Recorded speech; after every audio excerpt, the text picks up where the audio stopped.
Ignition.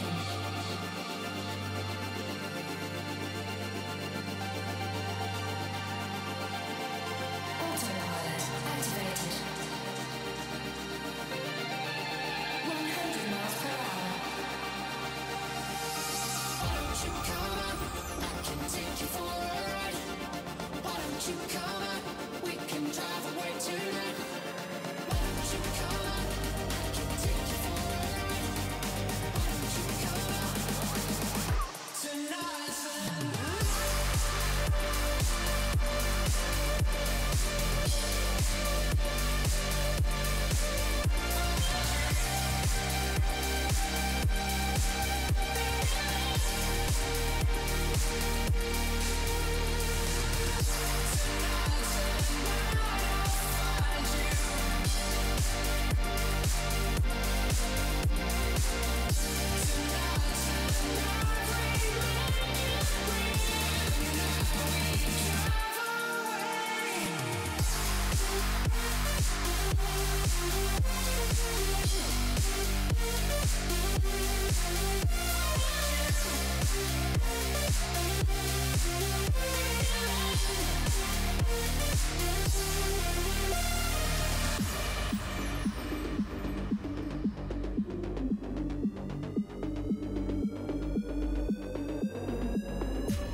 Hey guys, what's up? It's Kyle Murphy, and you're listening to Down in the Valley with Appeal.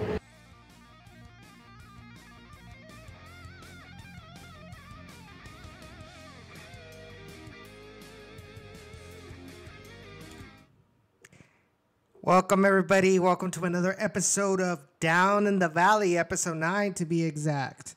So we have not even started, and we've already got a couple of questions that I will tackle right now. Okay, so first of all, I want to thank everybody, every one of y'all who's watching. Make sure to leave a like down here.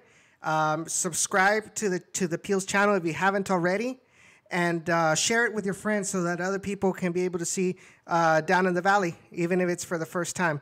So I want to thank Harry for being here, Blues fan, Tony Yayo.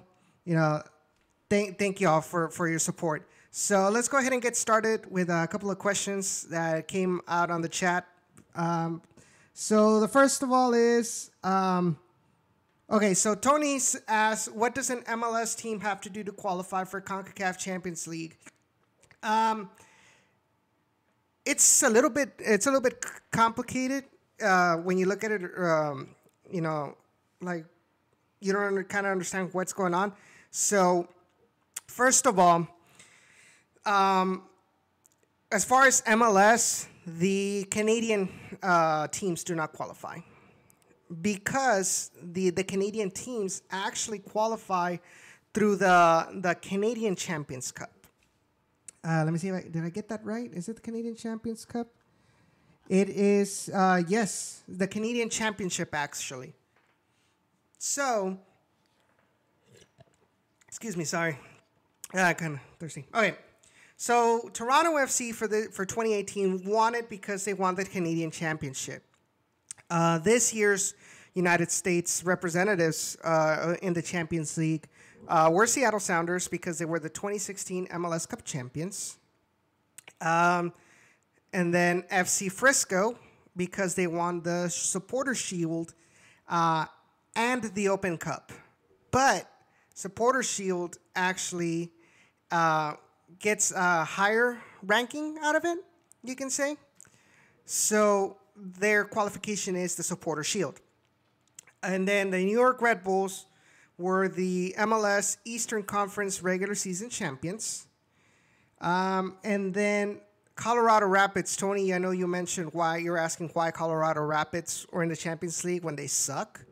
The reason is because that they were the runner-ups of the Supporter Shield in 2016.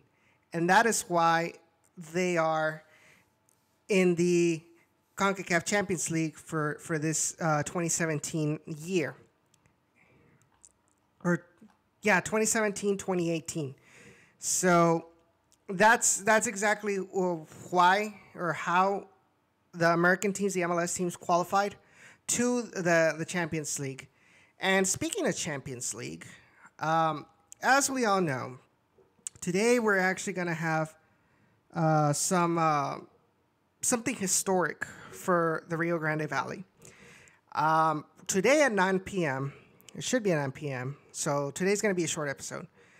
Motagua and Club Tijuana, Los Cholos de Tijuana, are going to be playing an official CONCACAF Champions League match at HB Park. So it's really historic. There's actually an article that came out this morning by FMF State of Mind regarding the impact that this game might have on soccer down here in the Rio Grande Valley. It was actually an interview where they asked me a couple of questions, what I thought, what the effects were going to be from this game on soccer in the Rio Grande Valley, as well as talked a little bit about the history of soccer in the Rio Grande Valley, the atmosphere in regards to how people enjoy soccer in the valley, whether playing it or watching it on television or live. And so if you haven't checked it out already, go ahead and check it out. I did post it on Twitter. I will retweet it in some moments, and let me know what you think about it. So, and give a huge shout out to Eugene for this great article. Next question, before we get back to CONCACAF Champions League, it was wish the stadium. Oh, Harry says wish the stadium was reversed when the suites were not on the field level, so the fan supporters could be closer to the action. At first, I thought it was nice, but because I felt like, well, no, maybe most of the time, the people in the suites tend to be the ones that aren't really watching the game. They're drinking, they're having the drinks and things like that, chatting with their friends. Obviously, I'm not generalizing. And so I feel like maybe they're paying more, so maybe they want some whatchamacallit. They're paying to be a little bit closer to the action, aka getting hit with the ball sometimes. But you know what they say. But I mean, it's already been something different. I'm actually curious as to how people enjoy it. The people who actually go consistently and get the suites, to see if they enjoy it or if they prefer being, on the upper levels of the stadium. Because obviously in the upper levels, you're able to see more. You're closer to the action down at ground level, but you get to see more of the actual field and you get to do more, how can I say it? You're able to analyze better because you get to see the wider range of the field. You get to see the movements of the players, et cetera, et cetera. So for me, who loves to analyze when I go to the games, except when I was at the Stampede, but I usually tend to see what's going on the field. Okay, where's this guy running and things like that. Especially now, since I'm going to be doing the podcast, it's very imperative for me to be up there to see what is going on. So it is something different, but they can't really change anything. So, oh well. The Rapids had a great 2016 and then sucked again, or still. Harry, actually, so talking about the kits, I know you guys freaking San Antonio stole my idea with their new home kit. So if y'all remember, a couple days ago, about 5 days ago, I posted a mock-up that I made, what I thought would be really cool for an alternate kit for RGVFC. It was black and then had the, vertical teeth stripes in orange. And turns out, so yesterday San Antonio had their kit release for the home one. And it was pretty much the same uniform, except for that the teeth were actually in red. And the upper part of the sleeves part is actually kind of like a lighter black, grayish color. So I thought, oh man, if it had actually been for RGV, it would have looked really, really cool. But I mean, these kits are prepared months in advance. So, I have to say, from a fan point, a soccer in general fan point, and someone who replicates these kits to FIFA 18, to FIFA PC, it's a really nice kit. I like it. Harry, I know you were saying that, maybe red does not really fit in with the tradition or what you, as a San Antonian, think of first of the San Antonio FC colors. But in and of itself, it's really, really nice. So our fans, don't flame me. That's just my personal opinion. Interesting, Carson. Why is that? I'm interested to learning why you think field level is better for covering matches. So, but yeah, that's pretty much it. Going back with CONCACAF champions. So yesterday we actually had some matches of CONCACAF Champions League. You know what? Let me go ahead and give an update. So right now we have FC Frisco playing against Tauro. And they're right now 0-0 in the first half. Tauro FC is actually from Panama, so it's a Panamanian team. And they're tied 0-0 with FC Frisco right now. And then also right now, we're in the 35th minute on that game. Saprissa of Costa Rica is losing 1-0 to Club America since actually just right now. So Cecilio Dominguez scored in the 2nd minute, and Mateus Uribe just scored at the 35th minute. So the score right now for Club America versus Saprissa is 2-0. So hopefully they don't do the same thing as Tigres did yesterday. And speaking of that, so there were also a couple of games yesterday for CONCACAF Champions League. You had Herediano of Costa Rica as well. Face-off received my favorite team, Tigres Universidad Autónoma de Nuevo León. Tigres were winning in the 85th minute, 2-0. And in 5 minutes, Herediano finds the tie. It finds the 2-1 and 2-2. And both goals were thanks to some howlers from my boy Nahuel Guzman.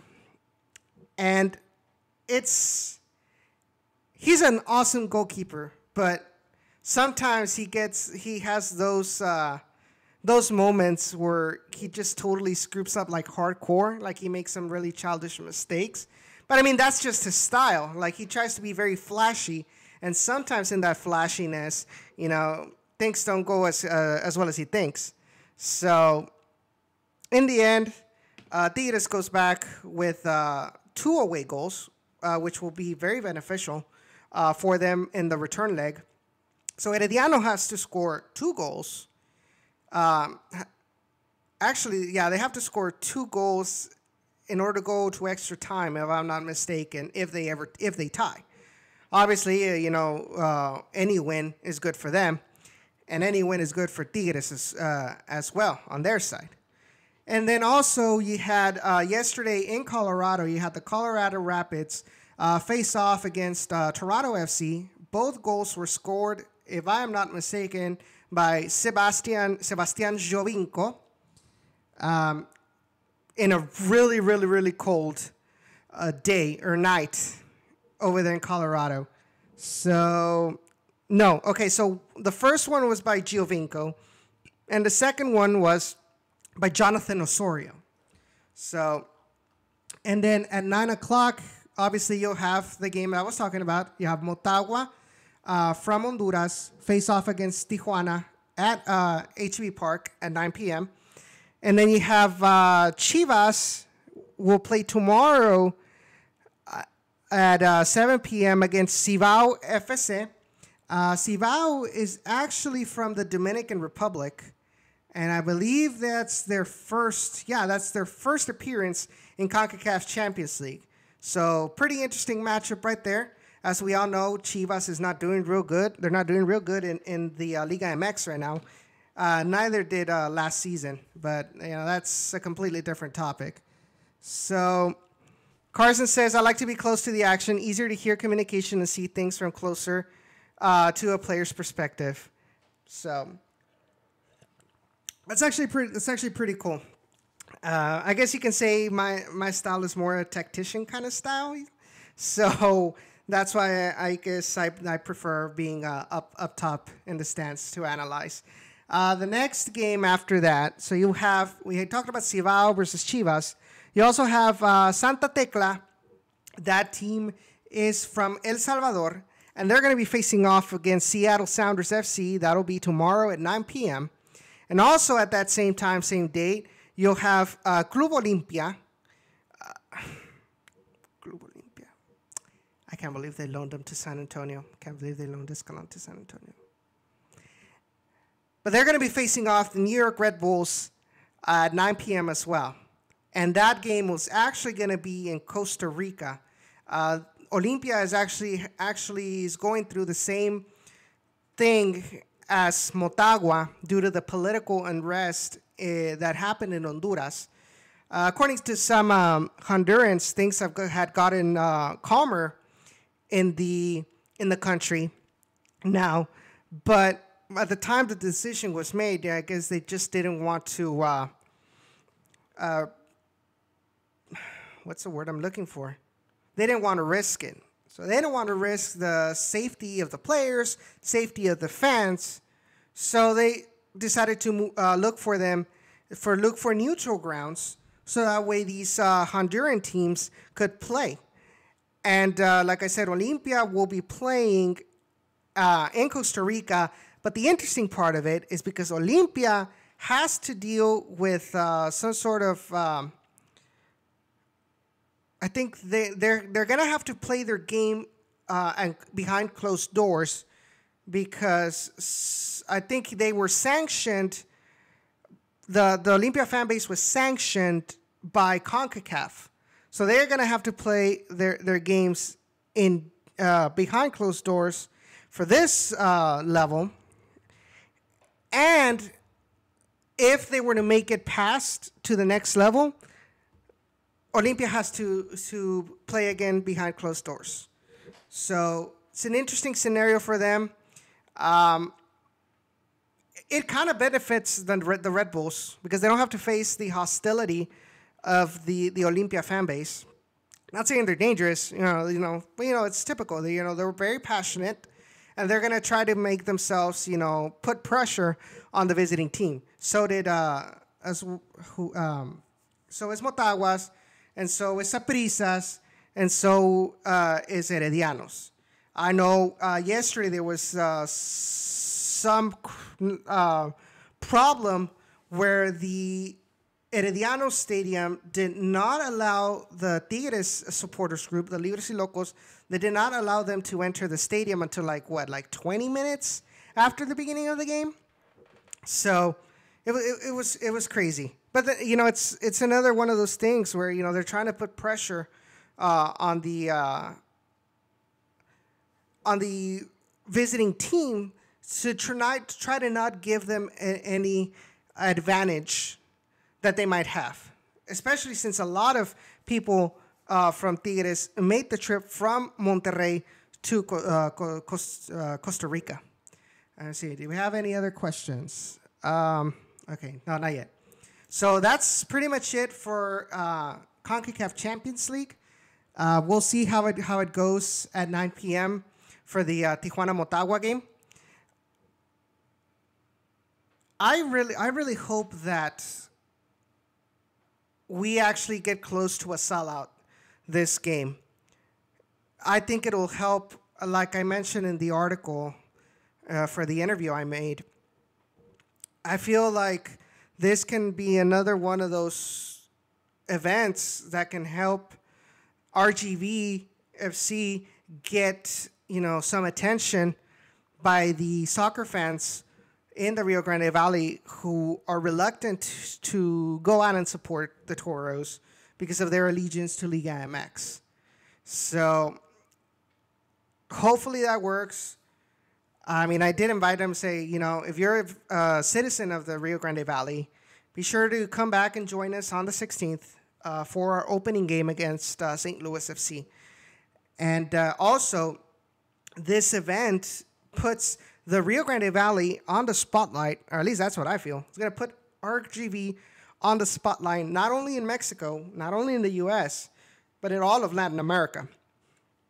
So that's some good exposure, and hopefully the team this year might actually live up to the hype. And speaking of RGV, so this past Saturday, RGVFC had a friendly game against Houston Baptist University. And they actually... Okay, so Harry says, if they market it right, that is the key, and something they have not done the best in the past, in my opinion. That's true.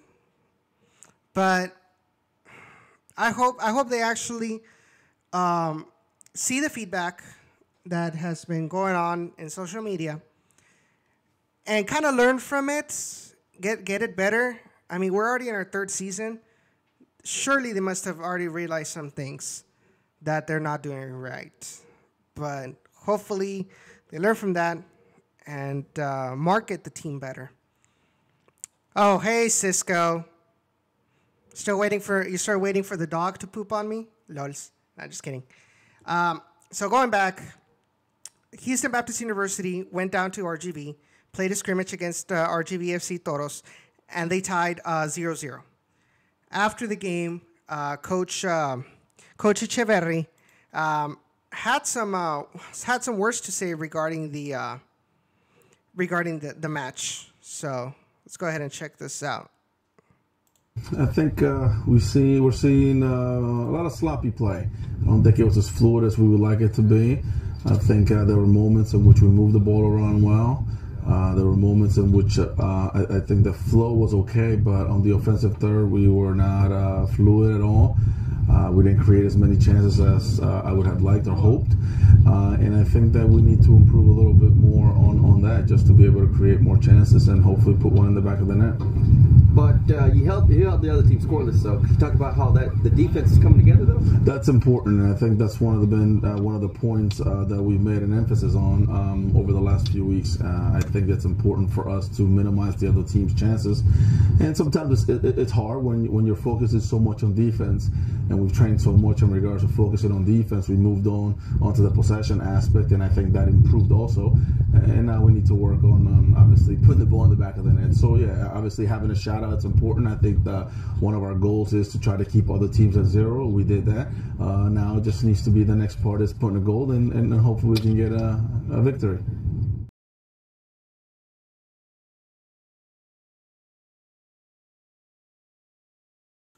Why do I keep forgetting? So that was Coach Echeverri. After the scrimmage, you can see he had some of the players kind of doing their cool down exercises in the back, running around the field. And he mentions that obviously in the offense, he felt that there are many things that are still lacking.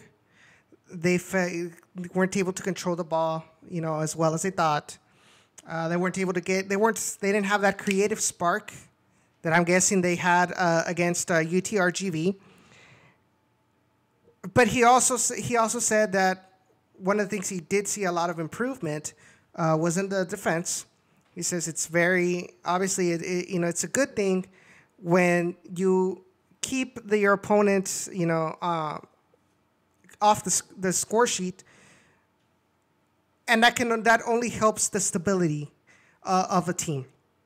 I've always thought, and I posted it on Twitter, I've always thought that a team, when they're going to be rebuilding, you got to start from the back to the front.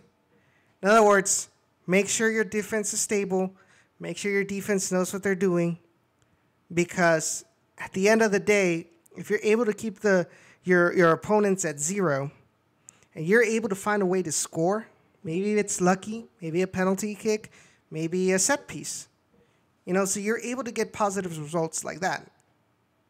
And so once you get that stability in the back, then you can focus with the forwards, bringing in better players that'll put the ball in the net.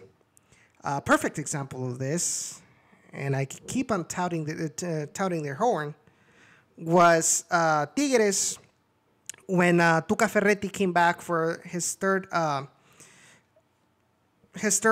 current, ¿cómo se dice? Era with Tigres.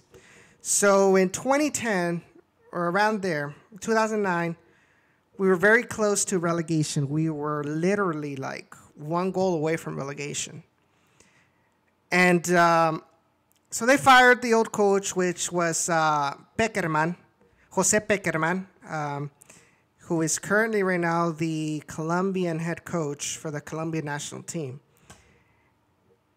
And so what he did, he went back to basics. And I know Justin was kind of like, well, don't you hate it when you as a player, the coach has to go and tell you, go back to basics, kind of like a little kid?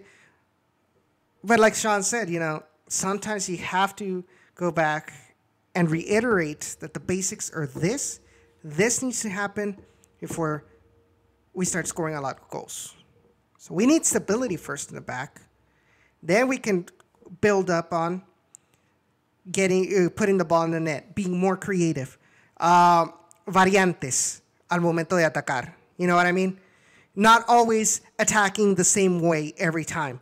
It's not always we're like, oh, our tactic is pass the ball to the winger crosses it and scores. Because if you're very repetitive, your opponents are going to figure out how to stop you. And if you don't have any alternatives, well, what are you going to do? So it's a process. It's a long process. Right now, we're barely in week 3 of preseason. So you gotta give it some time. I trust Edson Ochoa that he knows what he's doing. Finally, well, not finally, as in more finally, as in like we finally have a coach that knows what he's doing since Wilmer Cabrera left. Because honestly, Junior Gonzalez, pues no más no. La verdad. Let's go back to the chat. Guys, if you have any questions, be sure to put them up in the chat. If you guys want me to say hi to anybody, mandar unos saludos, be sure to put it up in the chat, and I'll say hi to anyone that you want. Don't forget also to check out down in the RGV.com. Check out my articles. Check out my the podcasts that they will be there. Check out SoundCloud. And at the end of this video, I am actually going to give the announcement, since it's pretty much set in stone already. An announcement that deals with down in the valley. But I won't say it until after the end of this episode.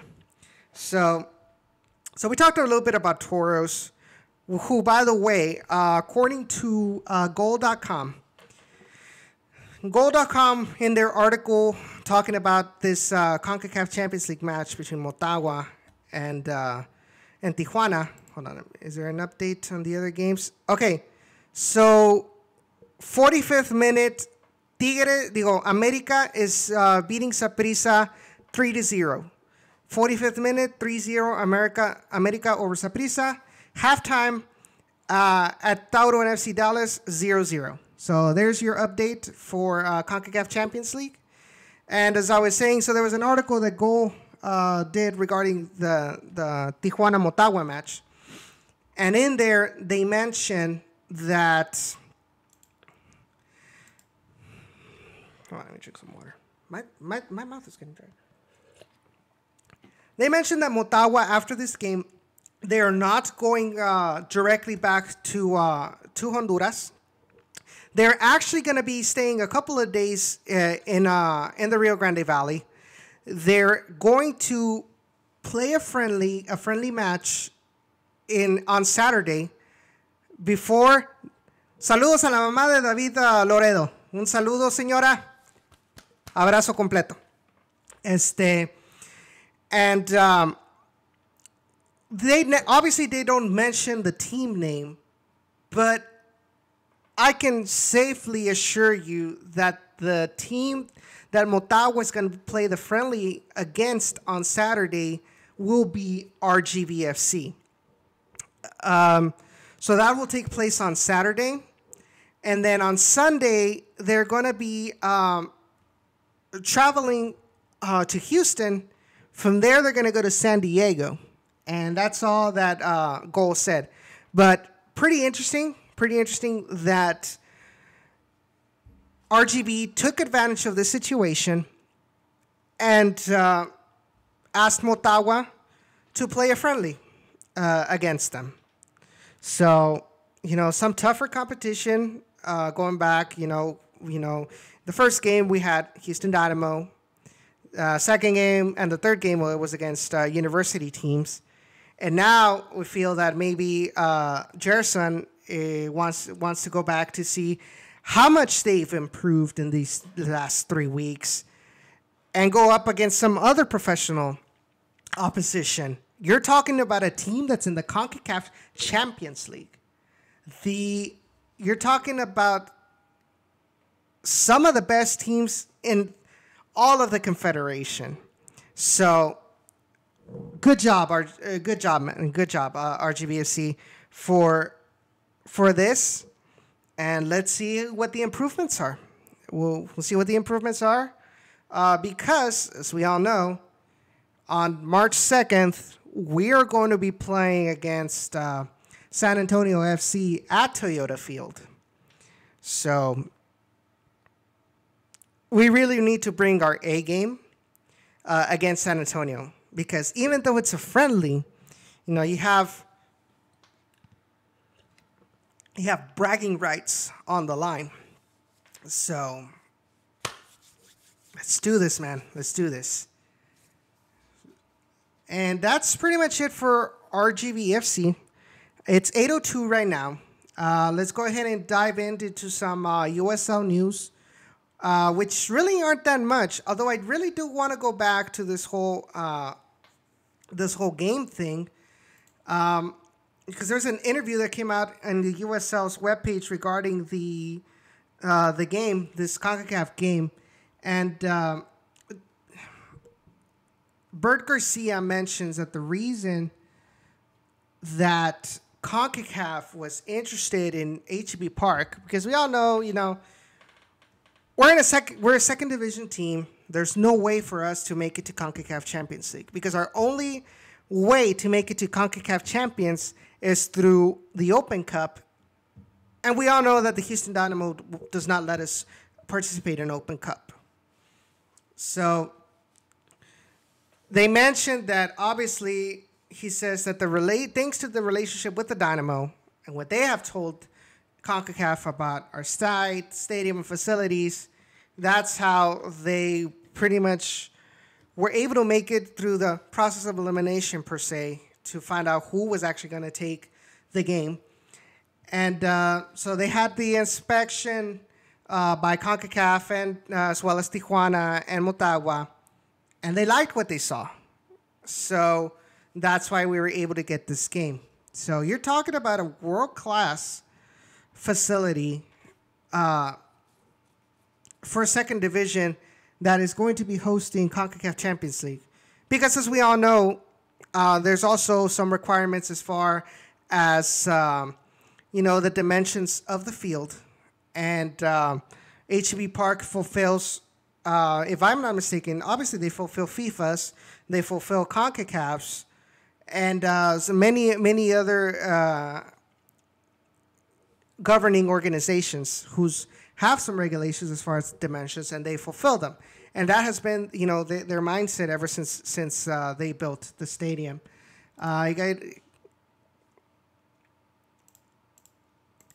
So that's pretty much it for RGVFC. We should be cutting it close in about 15 minutes. There's really not a lot to talk about, but I mean, that's what happens when you're in off season. And hopefully we'll get some more tidbits of information for next week from the friendly that RGVFC will have on Saturday.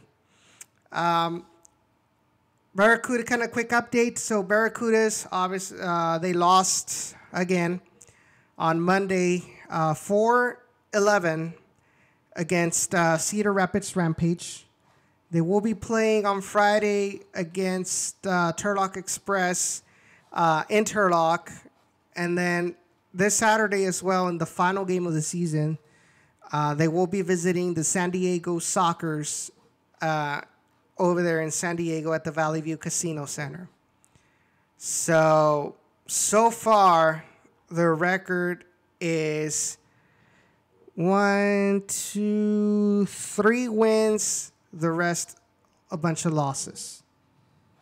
So there's a lot of ground to cover for the Barracudas.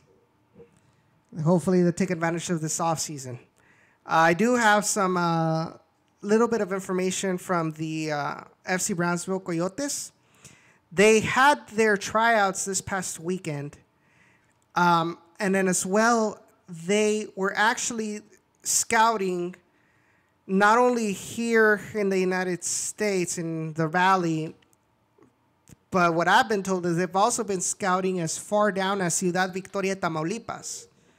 So they're looking for young talent, not only in the United States, but also in Mexico, to compete in the MPSL.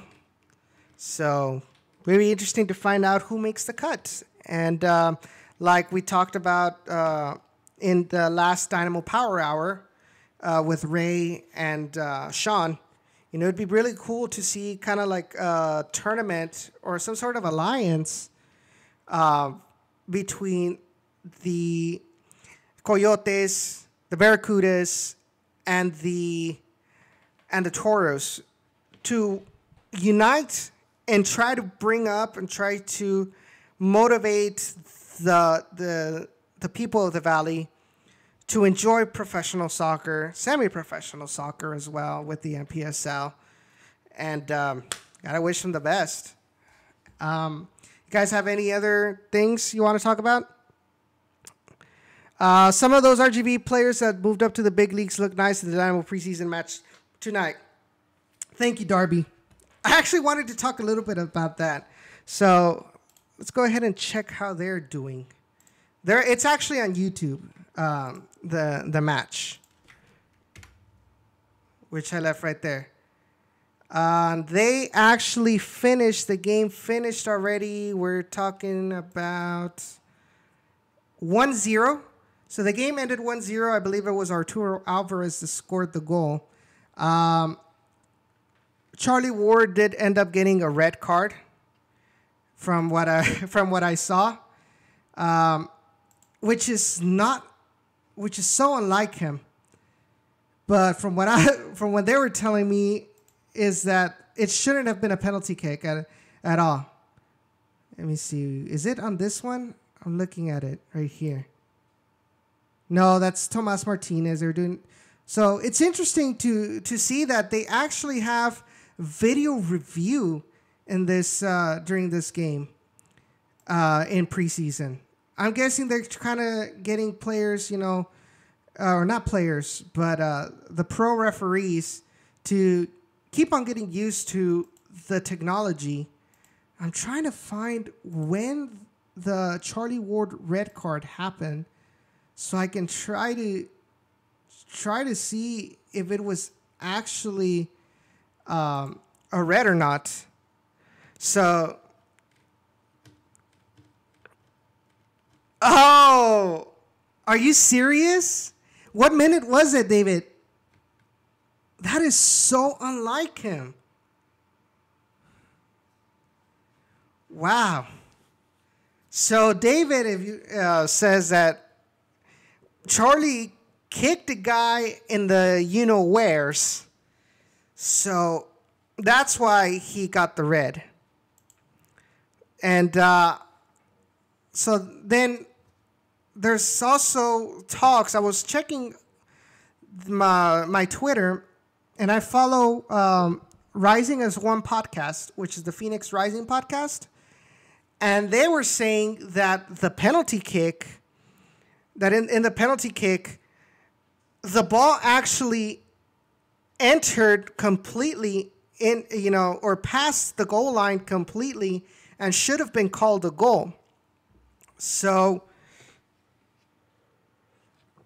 that's something interesting that we'll probably analyze on next week's the peel. Right in the cherries. Wow. Wow. Are we gonna continue the innuendos like yesterday? That was hilarious, actually. If you guys did not watch yesterday's appeal, we had a special guest. We had Jen Cooper from Keeper Notes, and she was a special guest for yesterday's episode of the appeal. It was a good time. It was a good time, honestly. We all enjoyed, learning more about women's soccer from Jen. She has a lot of experience, a lot of knowledge for women's soccer, not just women's soccer. It's soccer in general, which is awesome. She has a lot more knowledge than I do. So if you guys don't follow her on Twitter at Keeper Notes. Harry says, must watch. Edson had the easy job of just see. Well, I didn't want to say something stupid, something that was obviously completely wrong. I didn't want to make a fool out of myself, so I kind of just kept quiet until it was my section of Down in the Valley, or whenever they talked about Liga MX stuff. Okay, so David says it was around the 36th minute. Let's go ahead and check it out. We're in the 42nd minute, 39, 37. Okay, all right. Video review. So there's Charlie at number 14. Oh, Charlie. Okay, so let me kind of describe, if you guys haven't seen that play. So at first, they give Charlie a yellow card. The referee gives Charlie a yellow card. And then you see the referee grabbing his earpiece for calling for a video review. He makes the sign that he's going for the video review. So he's going to review the play. And let's go ahead and it's going to go to the replay. So Charlie Ward and the Phoenix Rising player are on the ground. They're both battling for the ball. I believe the ball is actually in between the legs. All right, here it is. Okay. So the Phoenix Rising player, they both slide for the ball. The ball goes in between the legs of the Phoenix Rising player. Charlie wants to kick the ball, but the ball goes in between the legs of the Phoenix Rising player, and he kicks him in the cherries.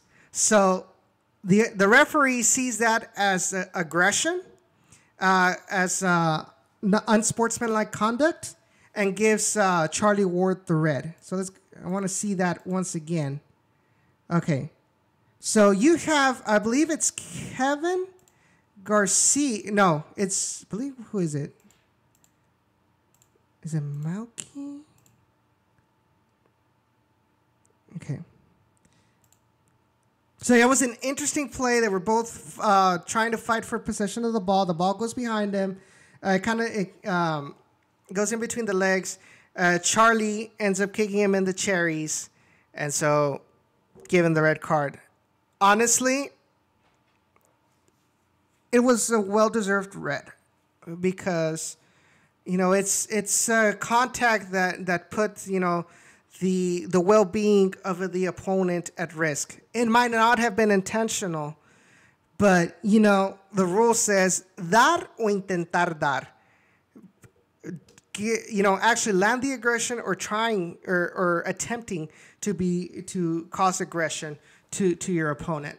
So, it's just some things that, he's going to have to learn. I know Charlie's not aggressive, but, you also have to realize that, he's trying to fight for a spot. So he's going to want to fight for every ball that he can to try to prove to Wilmer Cabrera that he deserves to be on the starting lineup or at least on the bench for the Houston Dynamo. So, pretty interesting. So, be sure to, like I said, I already posted the link on the chat if you guys haven't watched the game. So, be sure to check it out. Dynamo didn't win 1-0 against Phoenix Rising FC. David says, I agree, probably not intentional, but red card all day. Yeah, I mean, it's a given. And then later on, there was a penalty called against the Dynamo. The Phoenix Rising player misses, it is saved, I believe, on the line by Sights. There are some, like I said, the Phoenix Rising fans are saying that the ball actually went through completely behind the goal line. So I'll have to find that one as well. Let me see if I can find it. If you guys remember what...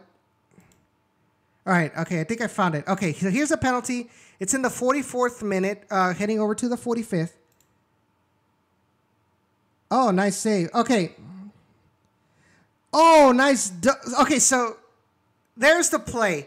So the Phoenix Rising player shoots, takes the penalty kick, saved by Sights. The rebound goes back to that attacker. He hits it. He hits the ball in a volley, saved by Sights again. Hits the post. All right, there we go. Save one. Then save two with the volley, hits the post.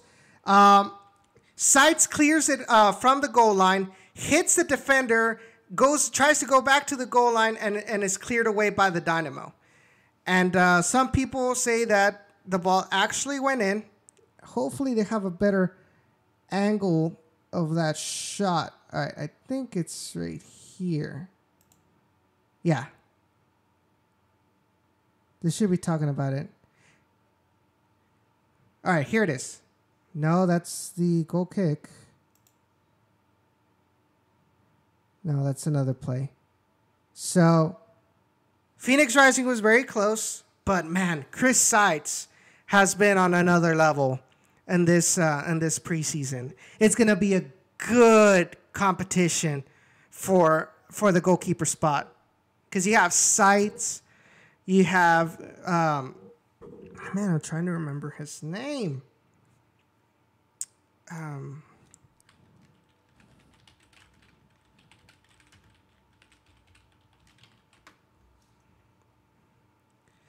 We have Sides. We have we re-signed Joe we re-signed Joe Willis. We also have come on. All positions, and go back to goalkeeper. So the list that the Dynamo has so far on the roster for the goalkeepers, we obviously, like I said, we have Chris Sights, we have Joe Willis, and then you also have the two trialists. You also have with RGV, you have Nico Corti, you have also the kid from Katy. You also have Matt Sanchez as well. So really good, really a lot of class in the goalkeeper section. So I don't think we'll have a problem in regards to the goalkeepers. And now, with this whole news of Tyler Derrick, which we talked about yesterday, it's another goalkeeper that, if I'm not mistaken, his suspension is with the MLS, but technically he can still play with RGV in the USL. But I don't think, since nothing has been proven through the legal court system, it might not be a good PR idea to have him playing. I don't know. I mean, I'm not a lawyer. I am not someone who knows the MLS system well as regards to, front offices and stuff like that. So, but that's another member of the Houston Dynamo in the goalkeeper section, and they're all good goalkeepers. So right now it's 8:20. I'm going to go ahead and leave it and sign off now. Gotta prepare for the CONCACAF Champions League game. So before I leave, I do want to mention, I did talk about that I had an announcement that I wanted to bring you all. So starting from next week,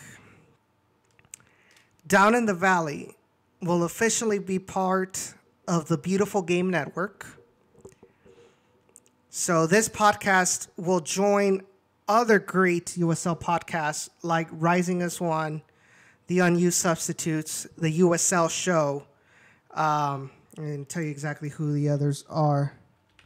So be sure to follow, to check out their website for the Beautiful Game Network. It's bgn.fm. There you will find other great podcasts like the USL Show, Mongols, Tornado Alley for Tulsa. You have the Pittsburgh Scholastic Show, Speedway Soccer Pod for Nashville, a 6 Point Weekend podcast, and they cover the North Carolina Courage and North Carolina FC, Raising Bulls, Play the Kids, Sock Takes, and Backchat Show, who honestly, I'm really appreciative of the Backchat Show because they gave me the first opportunity to be a guest and talk about RGVFC with them last season. Before, I believe it was the second, it was the game where RGV visited Colorado Springs for last season. And so during that week, you had the guys from the Backchat Show, talk to me, interview me, talking about the Toros, how they've been doing during the season. So huge shout out to the guys. I'm really, really proud to say that I'm going to be part of their network. And hopefully we can only grow from there. So, and I really, it's all thanks to you all. It's thanks to all of you who have been watching my podcasts week after week, listening on SoundCloud, listening to the archived videos on YouTube. You guys are the greatest, man. I really appreciate it that you guys give me the vote of confidence to bring you RGVFC news. So, un abrazo para todos ustedes. Be sure to leave a like on the video. Be sure to subscribe to the Peel if you haven't. Share this video.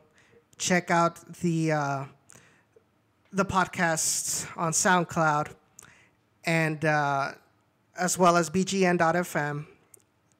Hopefully in the future on Stitcher, Apple Music, Google Play Music.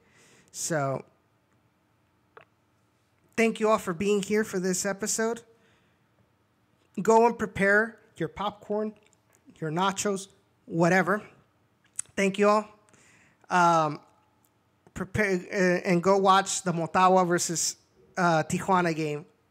And if you haven't seen HEB Park before, be sure to check it out. I think it will be a great help for RGV to have a lot of audience watching the game live on television.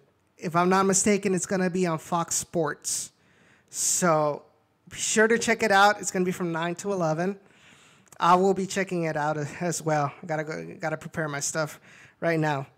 And until next week, my name is Edson Ochoa, and you listen to Down in the Valley. Proud to be a member of the BGN network.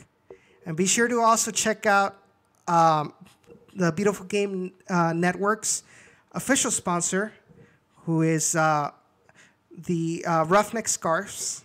So be sure to check out their if you guys ever have a need for scarves or anything, be sure to check out Roughneck Scarves. They're the official supplier for MLS, NCAA, USL, and we'll be also ready to tackle your needs for scarves.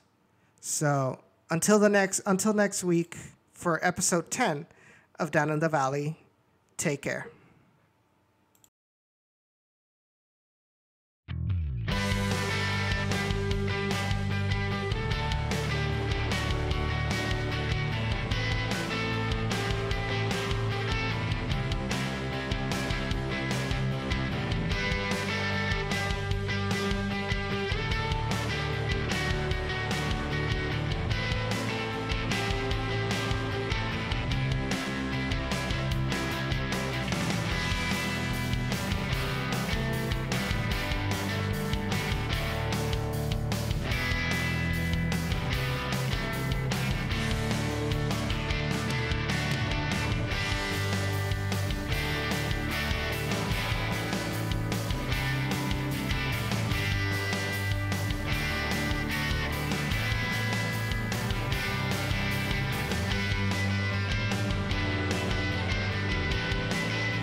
Oh, by the way, there's that.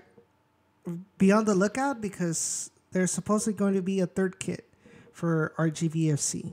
So that's what the rumor says. Let's hope that it's true. Have a good night, guys. Happy Wednesday to all of you.